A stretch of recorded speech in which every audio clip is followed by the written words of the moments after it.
Cricket বিশ্বকাপে বিশ্ব cricket প্রেমীদেরকে চমক দেখিয়ে বাংলাদেশকে লজ্জায় ফেলে অস্ট্রেলিয়ার মতো শক্তিশালী দলকে পিছনে ফেলে প্রথমবারের মতো ইতিহাস গড়ে সেমিফাইনালে আফগানিস্তান। এখন শুনবো বাংলাদেশ বনাম আফগানিস্তান ম্যাচের বিস্তারিত।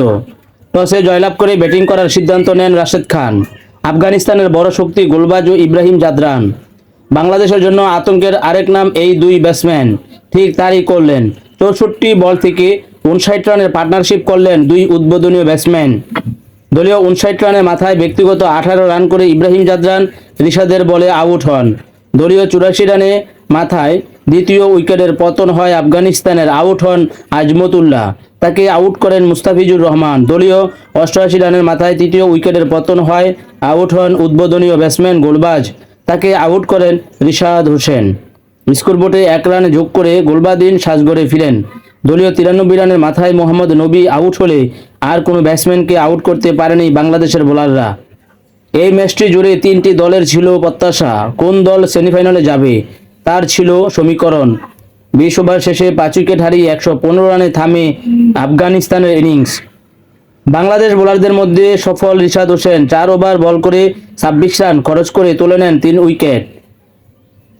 বাংলাদেশ 12.1 ওভার থেকে যেই সমীকরণ পেয়েছিল তা মিলাতে যেতে পারেনি ধারে কাছে। এরপরে যেন আশা ভরসা ছেড়ে দেয় বাংলাদেশ।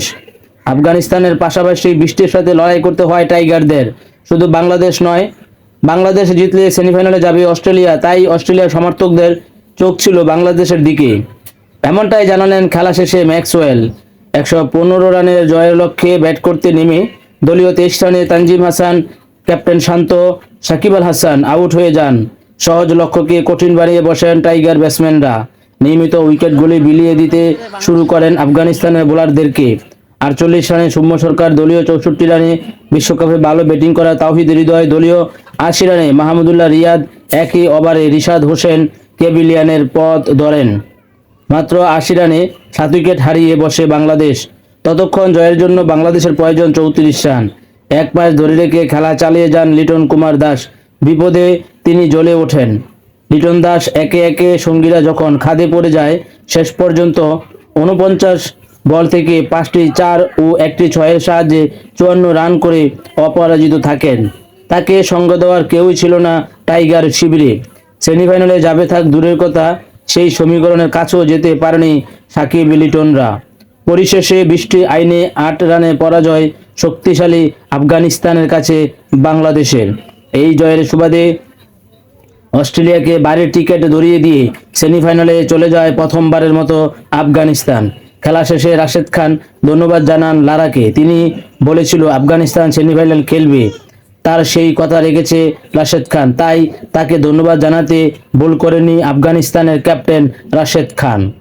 এই লারার নামে স্টেডিয়ামে প্রথম সেমিফাইনালে দক্ষিণ আফ্রিকার মোকাবেলা করবে আফগানিস্তান। প্রিয় বন্ধুরা, এই পর্যন্ত ভিডিওটি দেখার জন্য আপনাদেরকে জানাই আমার পক্ষ থেকে আন্তরিক অভিনন্দন ও কৃতজ্ঞতা।